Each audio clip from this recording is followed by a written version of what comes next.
Welcome out, everyone, to session number 15. Today is October the 4th, 2022. And we know the world is a mess and everything's coming apart at the seams. But a local boy just hit home run number 62. So there are some good things going on in the world. We're here studying the Bible together. So all is good with us, I hope. Last session, number 14, we looked at Daniel 9:27 as a text, and we're going to start there again tonight. And we're going to try to, last session, we talked more about who is the prince to come in Daniel 9:27. And I tried to show why I concluded that it's the Antichrist, and that 9:24 through 27 is an overview of two princes, a good prince and an evil prince, and two covenants. And tonight we're going to look at a little bit more of the timing. We're going to, I hope it's really going to be enjoyable for us the next few sessions, because we're going to try to start filling in this timeline of the last 7 years. So I made sure tonight I didn't draw any arcs. I didn't draw any weird things and a lot of arrows and a lot of busy stuff because it confuses even me. But real simple, just a 7-year timeline. It's the 70th week of Daniel. We know from this prophecy, this vision of 9:24 through 27, we know it's 70 periods of 7 years. And the simplest way to show that, because people wonder how it says 70 weeks, a week to us is 7 days. But that's one of those examples of the mistake of trying to force modern English into ancient language. And it was real common among the Hebrews that a week could just be a block of 7, whatever 7 you want it to be. For instance, when Jacob fell in love with Rachel, I knew it wasn't Leah, but it was Rachel. Leah had eye problems. But their father tricked him into marrying Leah. But the agreement was, when he said, I want to marry Rachel, the Bible says, you can go find it in Genesis. It uses this very term. Laban said, you work with me for 1 week. In 7 years. So it's a real common idea in Hebrew language. But the easiest way to show this to someone who doubts, who thinks you're trying to make it up or force it into it, is the whole vision is about why were they in Babylon for 70 years? Because for 490 years, 77s, they had violated the Sabbath year. And this is all spelled out in Chronicles and Daniel and so forth, that because they had violated 70 Sabbath years, which is one every 7 years, let the land rest, he said, I'm going to take you out of the land, and then the land will be forced to rest. So if you're able to get people to see that he's using 490 years, 77s of their history of violating 70 Sabbath years. And now he's going to talk about 77s or 490 years of their future. And if you can explain it that simply, people are like, yeah, light bulb turns on. I can see where you get that it's 490 years. 77s. And he covers, through verse 26, he covers the first 69, so 483 years. And that gets us to the start of verse 26, Messiah shall be cut off. Isaiah 53 says he is cut off from the land of the living. It's his death. And that's at the end of 69. And then we're not told about the 70th until verse 27. And it says, he shall confirm a covenant or make strong a covenant, not necessarily a new covenant, but confirm one that they already. And what we're going to do on this timeline is tonight we're going to talk about what happens in the middle of the week. And I have 8 numbers across. That's the handout that you have. And I've given you enough details of each one and a few key verses. I'm trying to get better. Gary Sr.'s helping me. It's taken me 15 sessions and I still don't have it right. But he's been helping me all along that your outlines and what you're saying in your lesson that sometimes are confusing. And I'm trying to get away from that. I'm trying to just really clarify what I'm trying to get across. But these 8 things that happen in the middle of the week, even though I have them across at first, straight up and down is really more what they're like. They happen almost at the same time or have their starting point almost exactly at the same time. And I show that in the handout, but at the end of each point, I have a little asterisk, and then I have in bold with the passage of a timestamp. And as you go down through them, you'll notice they all have a similar timestamp: 42 months, time times half a time, 1,260 days. Well, all of those are just a different way of saying 3.5 years. And I tried in my studies the last 2 weeks, there's so many events that in my mind, maybe there's like a 3-month or 6-month period because they can't all start the same day. There's just too many big things. But when God puts the timestamp to each one of the events and says they are 3.5 years, each one of these, or most of them, are 3.5 years, then that tells me that the middle of the week is so dramatic, so huge of what happens that it does trigger all of these events. Now, not all of them may be full bloom on day one, but at least the plan for all of them is put into place, evidently on the same day. And as you'll see, as I go through these, I do make the first and second event possibly 30 days apart. Because the first 2 events, the breaking of the covenant, the stopping of the sacrifices, event number 1, event number 2, the abomination of desolation, they are always paired together. But their time stamp, according to Daniel 9:27, is the middle of the week. Now that is I would call it a less exact timestamp. In other words, it might mean exactly in the middle of the week, or it might mean in the midst of the 7 years. The reason I say that is I've tended to conclude that the breaking of the covenant, the stopping of the sacrifices, might happen 30 days before the abomination of desolation. But they're both in the middle of the week. That is one way I explain the 1290, that odd 1290 number at the end of the book of Daniel. Blessed is he who comes to the 1290. All the other timestamps are 1260 or 42 months or time times half a time, exactly 3.5 years.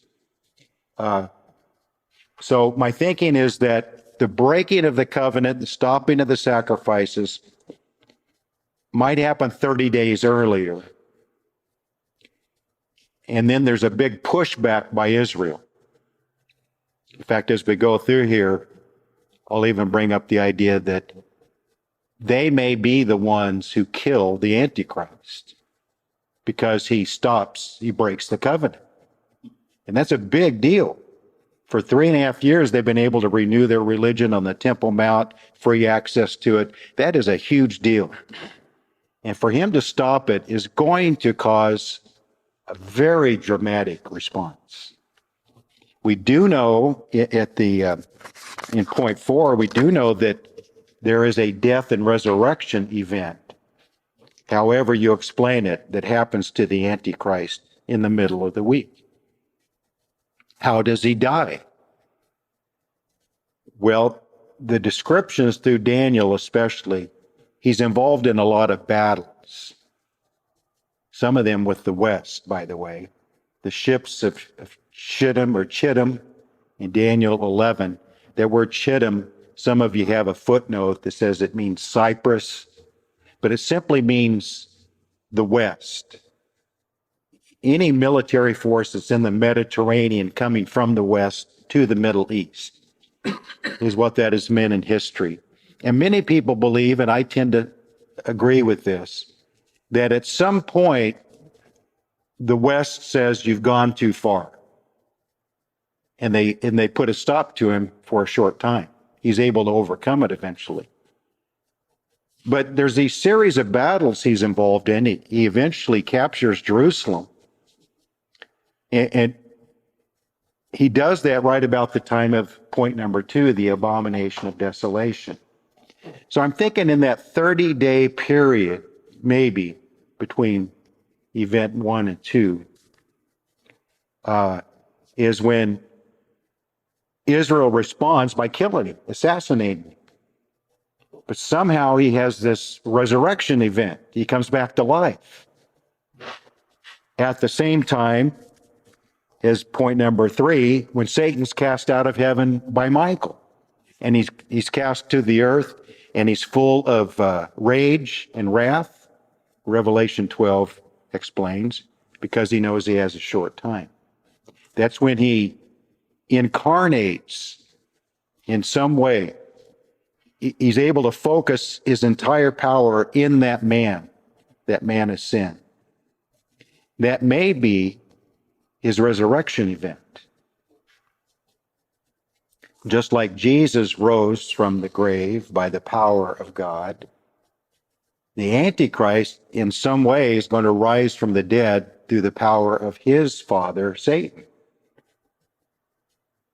And that is partly their attempt to imitate Christ, because he's the counterfeit Christ, and he tries to copy Christ whenever he can as part of the great deception. So I said all that to say simply,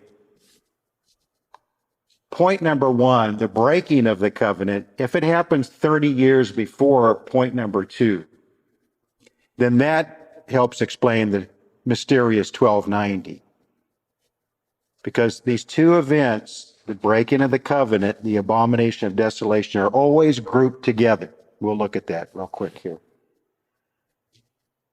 But not necessarily on exactly the same day.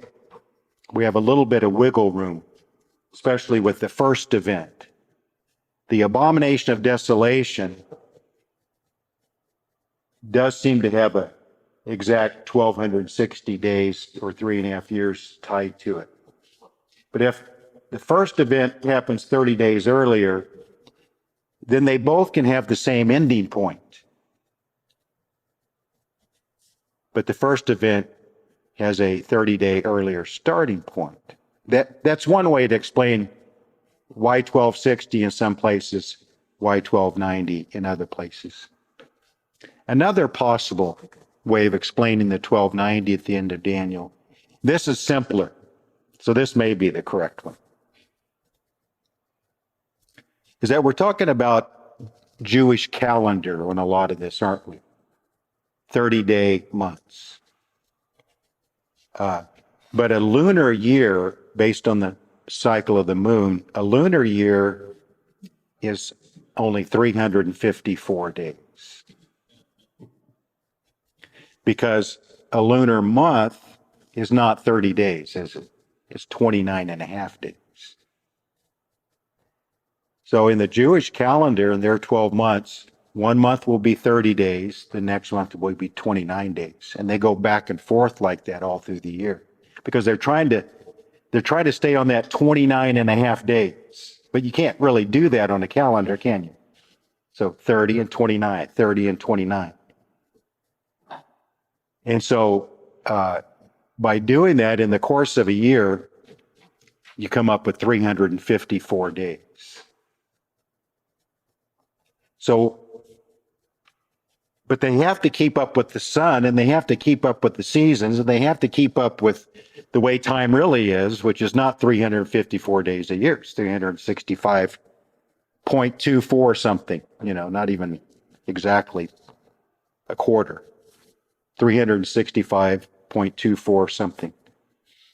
Depends on where you are in the equator, actually changes. I'm making this more complicated than it needs to be.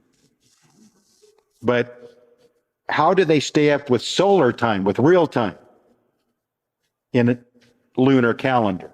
Well, the way Israel, of course, through God's direction, the way Israel came up with it is about every 3 years, you add an extra month. Catches you back up to real time. I said all that to say this. In 3.5 lunar years, 1,260 days, you will have added an extra month. So in real time, it's 1,290 days or thereabout. So the 1,290 may be simply God's way of saying at the end of the book of Daniel, yes, it's 1,260, but in real solar time, it's 1,290. Because an extra month has been added in during those 3.5 years. It may be that simple.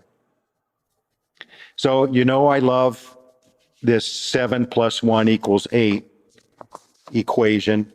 That's found a lot in prophecy. And as I said, I tried my best. There's so many major events. I really worked hard these last 2 weeks trying to this order that I'm going to go in. I tried to figure out what would be the real order of events. In other words, it's not necessarily the way I have it, but would number 4 come right after number 2? Would number 6 come right after number, I was trying to work it out that way, maybe over a several month period. But you know what the Bible does that's so great? It backs you into a corner. It really does. And when I started naming each of these events and putting them down on paper and the verses that went along with them, that's when I began to realize each of them have the same timestamp, 3.5 years. So they can't have a very broad, different starting point. There's something about this breaking of the covenant, the abomination of desolation. And as we go through these, you'll actually see, I think on your handout, don't I? I may actually have the second possibility that 3 and 4 come between 1 and 2. In other words, here's the scenario. He breaks the covenant. Israel gets all fired up. They kill him. Satan's cast down from heaven right then, brings him back to life. And then he goes into the temple and declares himself God. So I'm thinking 3 and 4, the death and resurrection event may precede the abomination of desolation. By that I mean, what gives him the boldness and power to go into the Holy of Holies and declare himself God?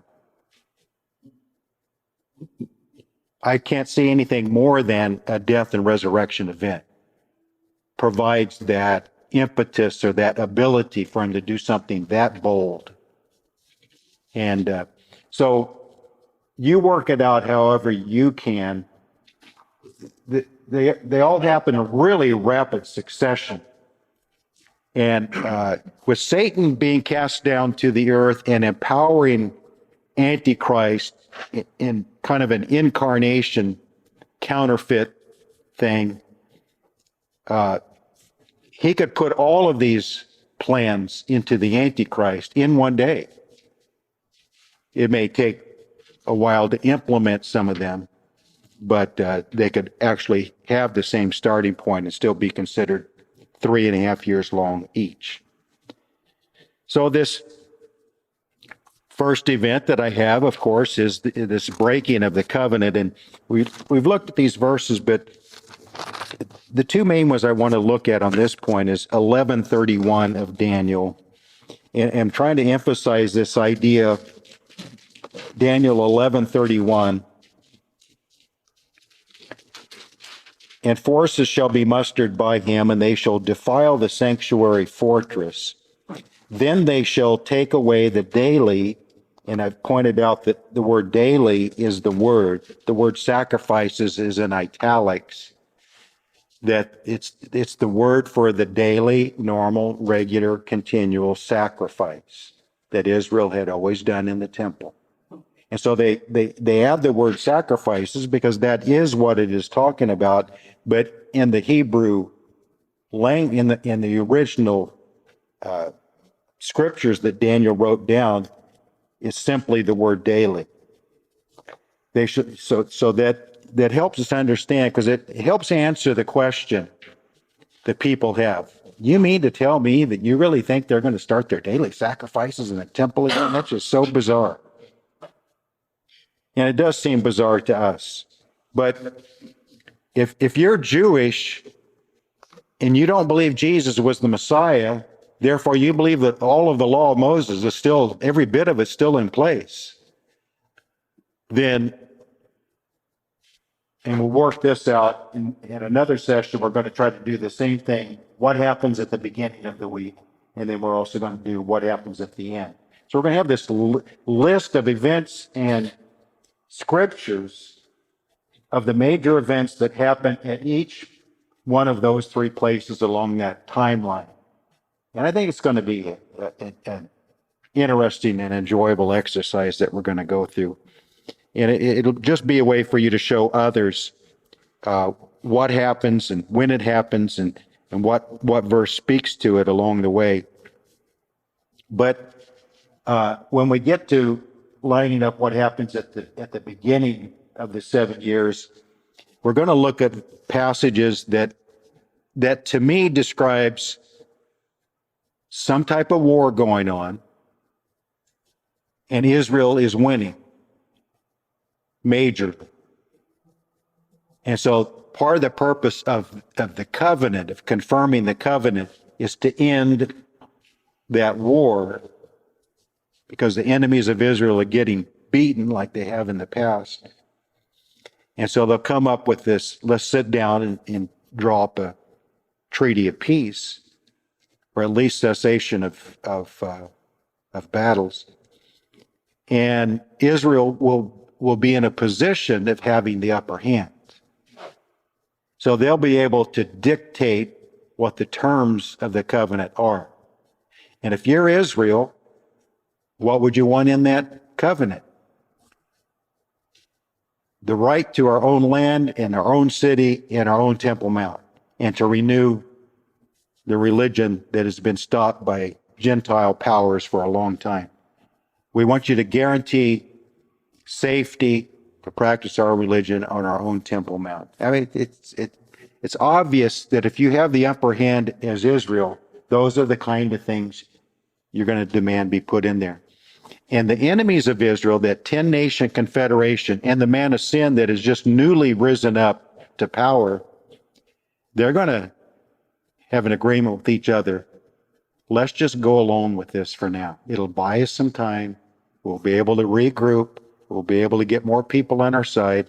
We'll be able to tell a bunch of lies about Israel, or whatever they're going to do, and build up this effort that sometime in the future we're going to be in a position to do what we could not do this time.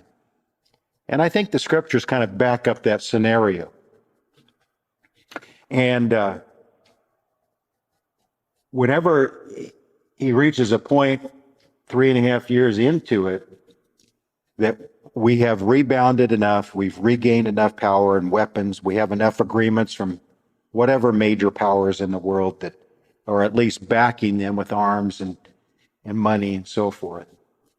I mean, we could just see, we can see this scenario based on the Russia-Ukraine battle.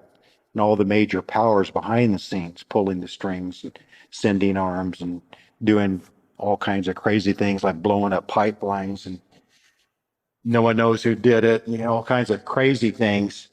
But the face of the battle is Israel and these 10 nations and the Antichrist. And so they reach a point where they're able to break that agreement.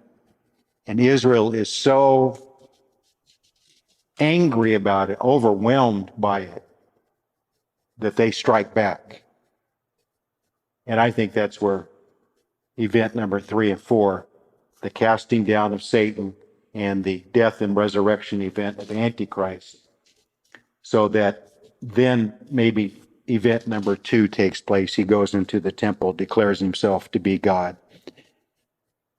Because if Satan has complete control over you, remember his original sin? I will be like the Most High. Now that's the mindset of the Antichrist. I will be like the Most High. In fact, regarding Israel's God, I will be above their God. And I will show that I am above their God by letting them know that what they did to me and killing me, or whatever, if they did. And now I'm this superhuman being. I'm going to go into their temple and declare that I'm better than their God. And they're not going to be able to stop me. And they won't. For 3.5 years, they won't be able to stop him. And in his mind and many people's minds, he succeeded. And what he declared in their temple about their God and that he was greater will appear to have succeeded. So that's kind of how I see these first 4 events on the handout working itself out. But in verse 31, again, Daniel 11, they shall take away the daily sacrifices and place there the abomination of desolation. Okay, keep your finger there and go to 12:11. And from that time, the daily sacrifice, again, the same thing. Daily is the correct word. Sacrifice is in italics. Is taken away, and the abomination of desolation is set up. There shall be 1,290 days. So possibly 1290 from the sacrifice taken away, but still only 1260 from the abomination. But that's only a possibility. But what I'm really trying to point out, those 2 events are always grouped together. But the taking away the daily sacrifice, which 927 describes it as breaking the covenant. So breaking the covenant is the same as taking away the daily sacrifice. Taking away the daily sacrifice is not just about taking away the daily sacrifice. It's symbolic of something bigger. If he says you can no longer practice your religion on the Temple Mount, he's basically saying the covenant is broken. I'm not standing by any part of that covenant any longer. So the ending of the sacrifices is just kind of the visual, symbolic action that speaks of something larger. I no longer honor this contract, which means also I no longer honor that you have a right to your land. I no longer honor that you have a right to exist. I no longer honor that you have a right to your city, much less your Temple Mount. It speaks about all of that by stopping the sacrifices. So these 2 events are always grouped together, but the taking away the daily sacrifice is always named first. So that just kind of adds to my thinking that they may be 30 days apart. It's always first, and then the result leads to the abomination of desolation, maybe 30 days later. Maybe not. Maybe not. I could be wrong on all that. And then the event number 2 is the abomination of desolation. We read those verses. And I do want to look at 2 verses in Daniel 11. I think I have them written in your handout. Verse 28 and 30. The language is really important here. Daniel 11:28, while returning to his land with great riches, which is probably in Syria, somewhere just north of Israel. It's interesting that Syria and Iraq and southern Turkey, and that whole region for the last, 10, 20 years, it's almost like Satan's already dwelling there, which is fascinating to me because that area is also part of the area where the seven churches of Asia were. And in Revelation 2 and 3, he speaks a couple of times about those churches in that area. Pergamos is one of them, Thyatira. This is where Satan's seat is. And people have been mystified by that statement through the centuries. What does he mean? That's where Satan's seat is. Maybe he means as much in prospect. That is where Satan's headquarters is going to be on the earth when he is cast out of heaven, as described in Revelation 12. Because that's where Antichrist arises, I think, out of Syria, Iraq, southern Turkey area. And then he's coming down from the north to try to conquer Israel, and he ends up taking Jerusalem. But look at the wording. While returning to his land with great riches, his heart shall be moved against the holy covenant, which is that covenant made in Daniel 9 in that vision.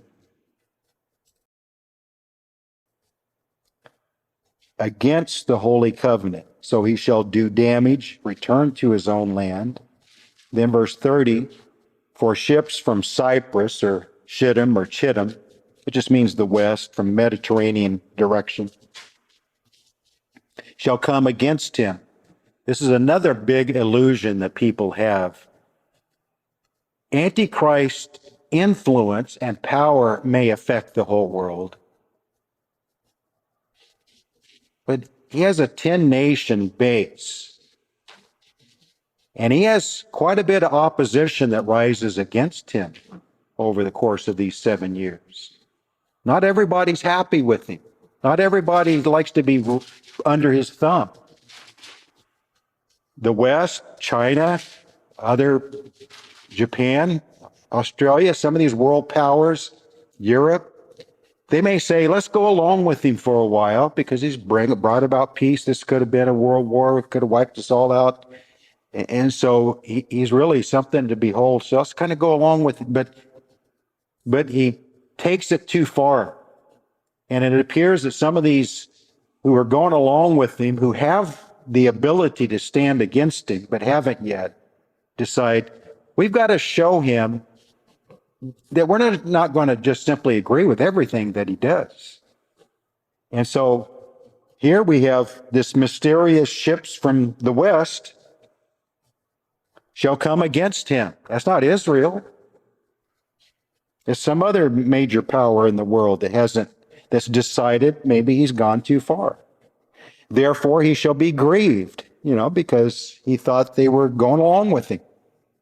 And they're going to say, you've gone too far. We're putting a stop to this. So as a result, he's going to return in rage against the holy covenant.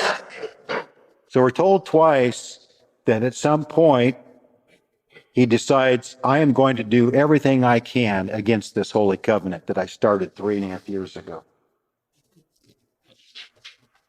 So those are two important verses that speaks to his mindset during the middle of the week of I'm deciding it's time to end that thing. And this there's a verse in Ezekiel 35. We may have looked at this before, but I want to just kind of use it as an overall idea of what's going on here. I think Ezekiel 35:5. Because you have had an ancient hatred and have shed the blood of the children of Israel by the power of the sword at the time of their calamity, and this is their final calamity, the time of Jacob's trouble. They have had a number of calamities, but there's going to be an ultimate time of their calamity.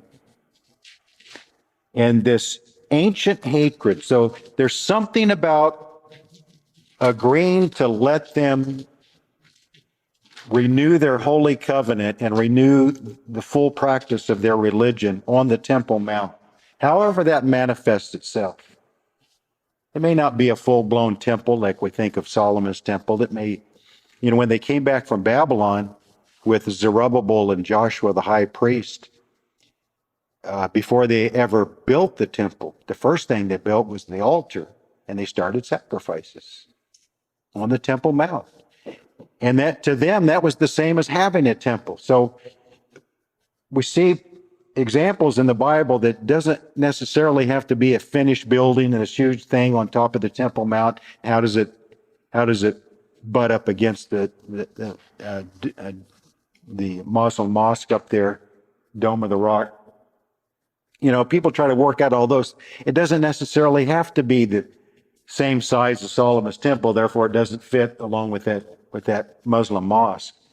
I think our thinking is a little bit too not necessary in order for them to practice their religion on the Temple Mount. But there's something about them starting that again that taps into this ancient hatred, is what I'm trying to say. And the Antichrist in those 10, at least majority or mixed Muslim nations, along with maybe some European or other Middle East nations, they hate that holy covenant. They've hated it since the day God said it goes to Isaac and not Ishmael.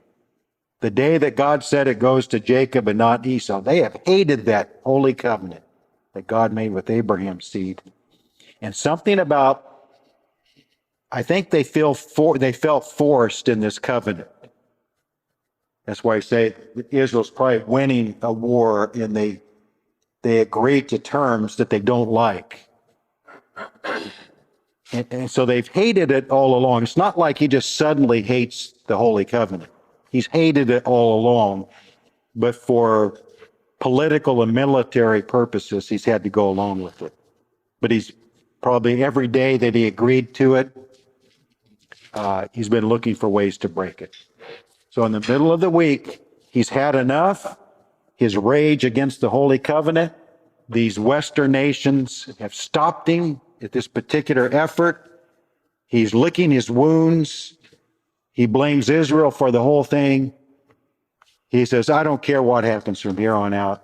That's when Satan empowers him. He breaks the covenant. Israel, whoever, he dies. But Revelation 13 describes it as a head wound, a death wound, which is amazing language to me.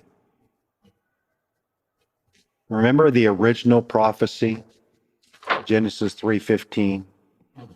You're going to bruise her seed's heel, but one from her seed's going to crush your head. I know I'm not even hardly going by script, but I hope I'm getting my point across. There's something really deep going on here with this death and resurrection event. There's a reason why the Bible calls it a head wound. It ties into Genesis 3:15. And when Satan comes down and somehow raises him from the dead, or at least it appears he's raised from the dead, maybe that's what I'll get to next. It will be Satan's way, an Antichrist way of saying that promise in Genesis 3:15, I overcame it. He gave me a head wound that killed me, and it didn't last. I am greater than God's promise.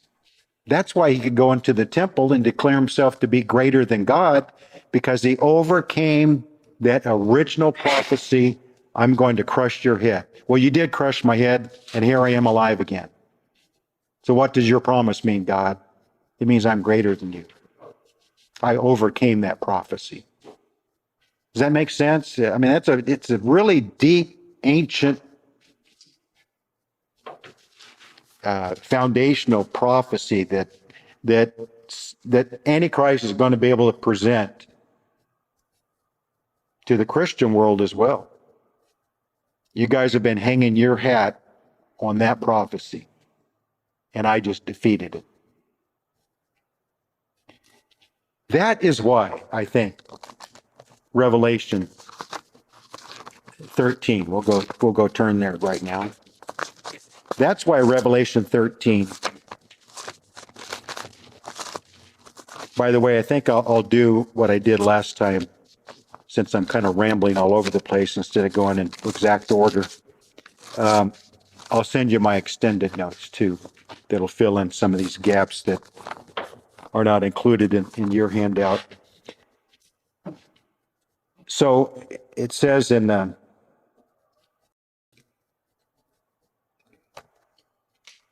Revelation 13:3, I saw one of his heads,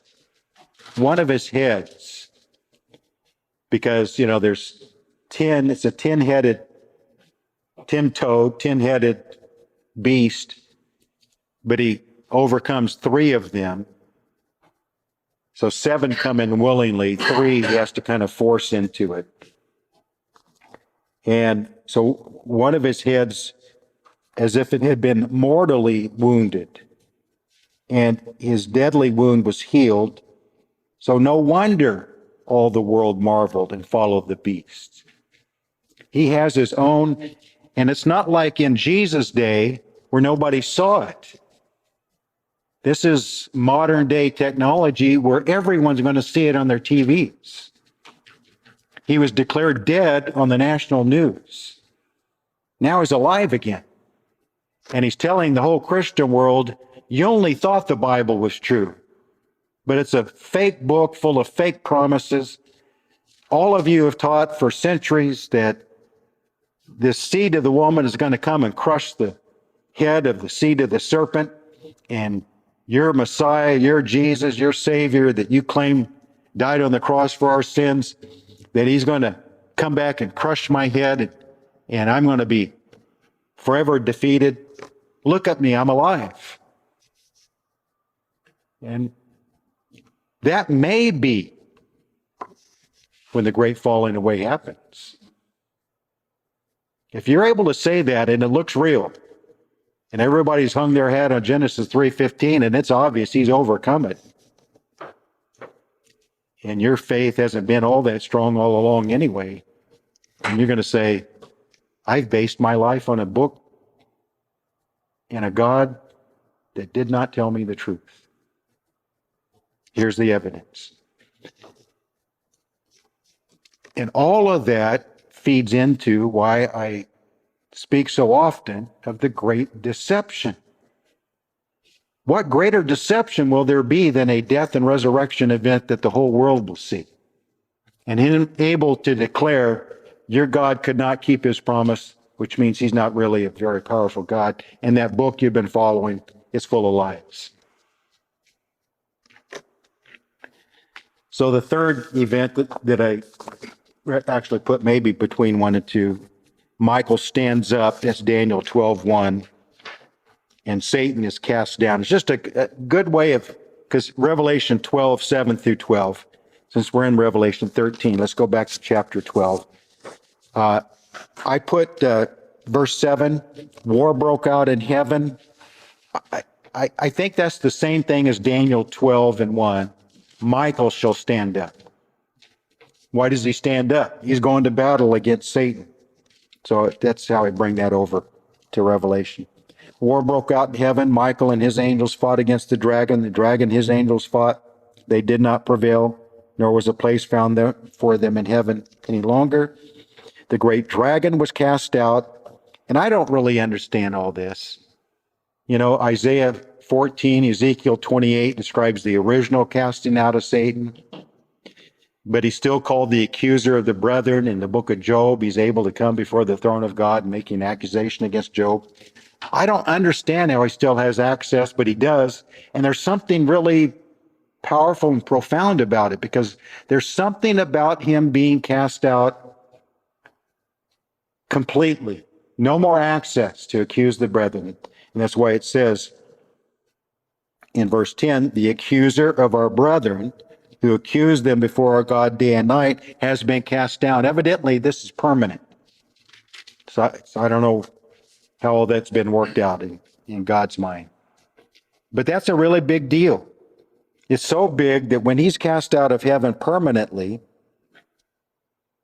in heaven, they rejoice in verse 10, and they say, now salvation, the strength, and the kingdom of our God and the power of his Christ has come. But that's in heaven. On earth, in verse 12, rejoice, O heavens, of course, he's cast out. And you who dwell in them, woe to the inhabitants of the earth and the sea. For the devil has come down to you, having great wrath, because he knows that he has a short time. Evidently, he's confined to the earth, and he, just like Satan entered Judas, Satan will enter the Antichrist. And the Antichrist will be Satan in human form, basically. Just like Jesus was God in human form. So all this counterfeit stuff is going on. Woe to you, for the devil has come down to you having great wrath, because he knows that he has a short time. So in your handout, I put this short time probably is 1,260 days. I've got to really move quickly here. Point number 4, the death and resurrection event isn't, I already read verse 3 of Revelation 13, and also in verse 12 of Revelation 13. He exercises all the authority of the first beast in his presence, causes the earth and those who dwell in it to worship the first beast, whose deadly wound was healed. Death wound. Now, the question could be asked, I think I asked it on the handout, is it real? Is this a real death and resurrection event? Back in 13:3, it says, I saw one of his heads as if it had been mortally wounded. So then you say, well, in modern technology, they can make it look like it happened and everyone will be convinced, so it doesn't have to be real, and then they can make him come back to life. And as far as everyone's concerned, it was real, even if it wasn't real. And we're pretty much at that place now where that could happen.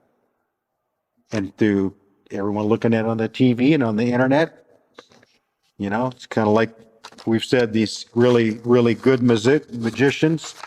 I don't know how he made that bowling ball disappear that he was holding in his hand. I was looking real close, but it disappeared, and it ended up in the seat next to me, and I didn't see anybody bring it over and put it there. I don't know, but the ability to make this death and resurrection event look real. But if we look in chapter 11, verse, let me see.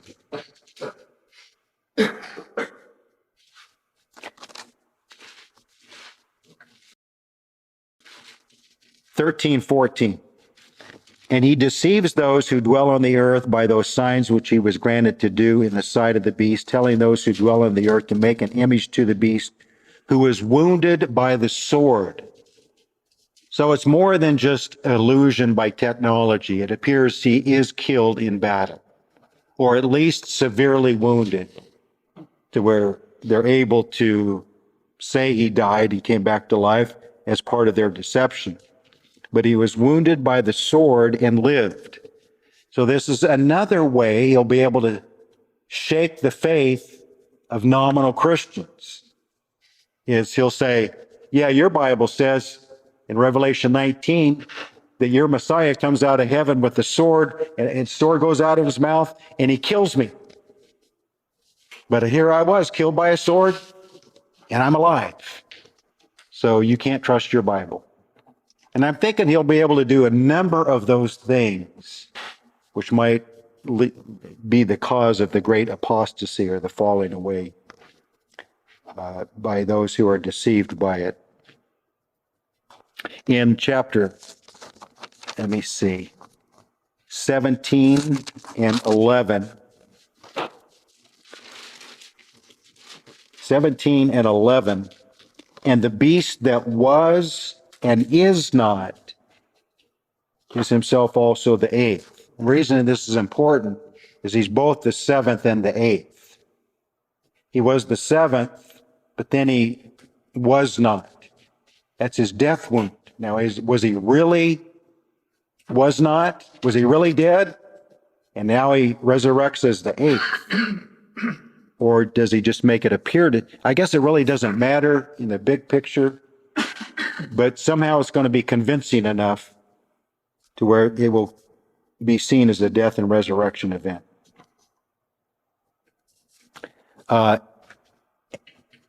This is when he is revealed.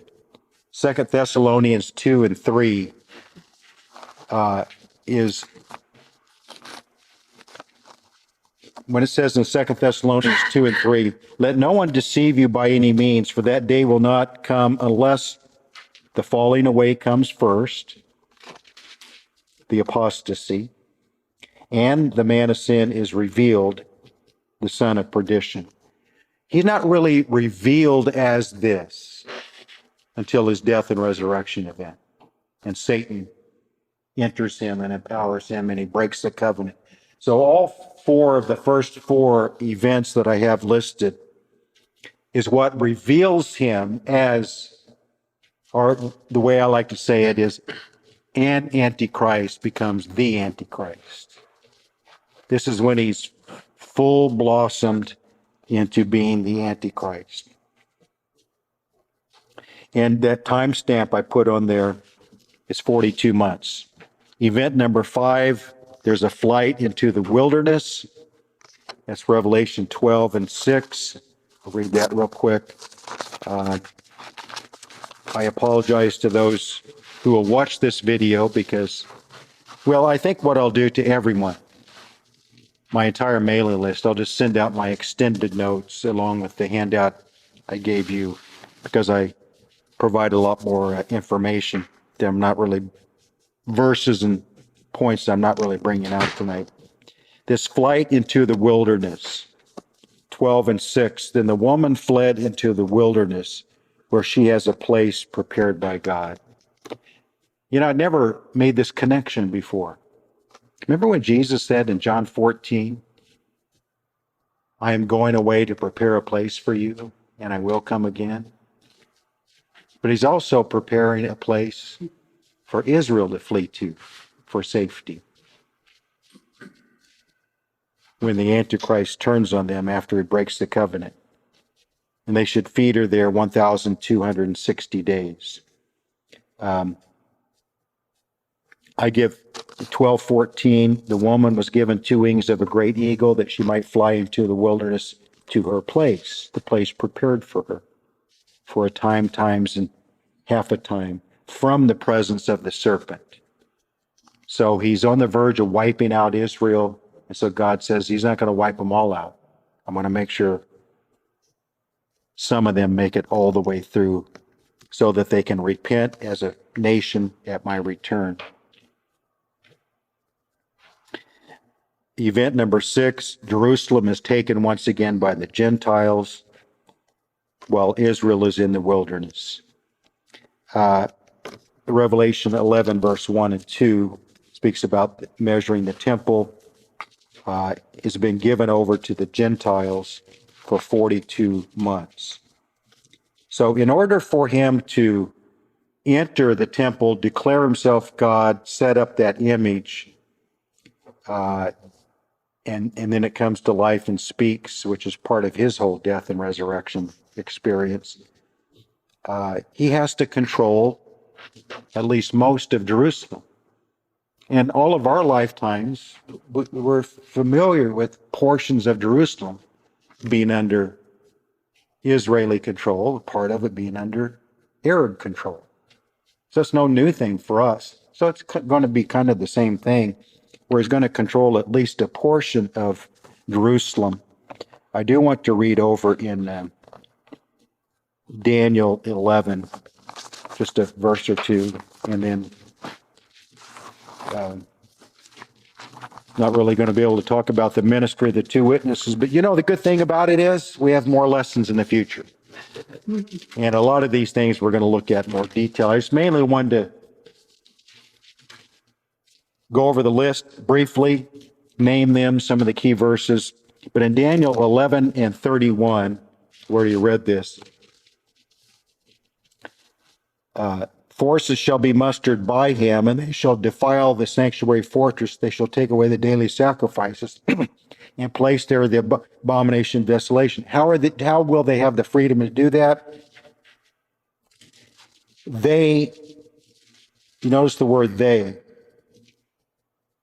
in verse 31. They shall defile the sanctuary fortress. They will place the abomination. His armies, they're going to be in Jerusalem with him.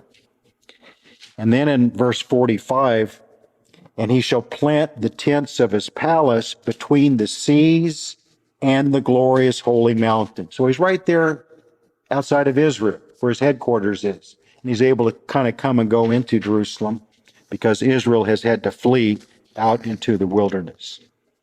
The ministry of the two witnesses begins, and you have the verses that I put there. A lot of people try to make the ministry of the two witnesses the first half of the 7 years, but I cannot. Again, you're forced into a corner because this timestamp in 11:3 for their ministry is 1,260 days. And all of these timestamps that I have in bold, they're all speaking about the last half of the 7 years of events that take place from the middle onward. And the proof of that is point 2 under number 7. The timing is connected to the second woe of Revelation 11:14. And the reason that's important is the second woe of 11:14 is the third woe is right on its heels, and the third woe is verse 15, the sounding of the seventh trumpet. So the ministry of the two witnesses ends with the second and then the third woe, which is the sixth and the seventh trumpet, which is the trumpet of the Lord's return. So it's the last half of the 7 years. And then my last bonus, number 8, is special revelation and special grace is given to the saints. And the church becomes a martyr church once again. And I give all the verses here. You can look at it when I send it out, or some of them are on your handout. In Daniel 7, Daniel 11, Revelation 12 and 13. Many verses speaks about that he is in the process of overcoming the saints, killing them.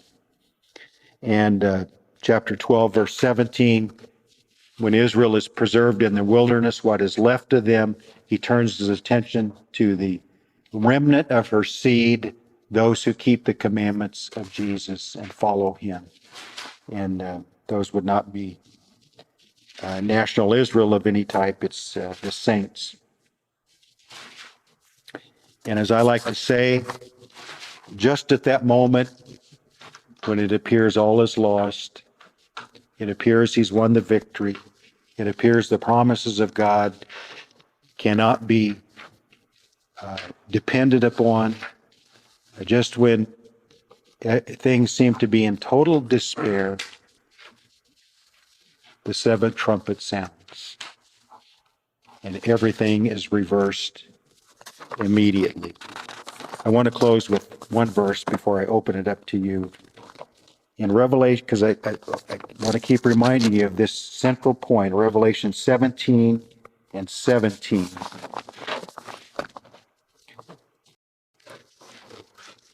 For God has put it into their hearts to fulfill his purpose. His purpose.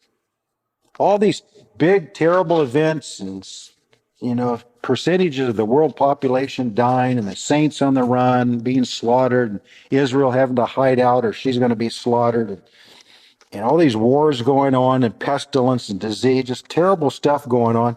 But God wants to remind us, as bad as it is, it's fulfilling his purpose. Now, it doesn't get them off the hook for the evil that they're doing, just like at the death of Christ. They committed murder, but it was still fulfilling God's purpose. This guy's doing a lot of terrible stuff, but it's still fulfilling God's purpose. To be of one mind, to give their kingdom to the beast. Here's one of these famous untils. Until the words of God are fulfilled. All of this is fulfilling God's word, so that when Jesus comes back on that white horse and that sword goes out of his mouth, they capture the beast and the false prophet, cast him into the lake of fire, chain up Satan for 1,000 years. And that's when Jesus will be able to say, yeah, he was able to convince most of the world for 3.5 years that Genesis 3:15 was not true because he recovered from his death wound. And that my promise to my people was not true because he was on the verge of wiping you out. And he had so deceived the world to think that the Bible was no longer reliable and God could not keep his promises. I'm living proof that all of it was true and all of it is coming to pass because it was all according to God.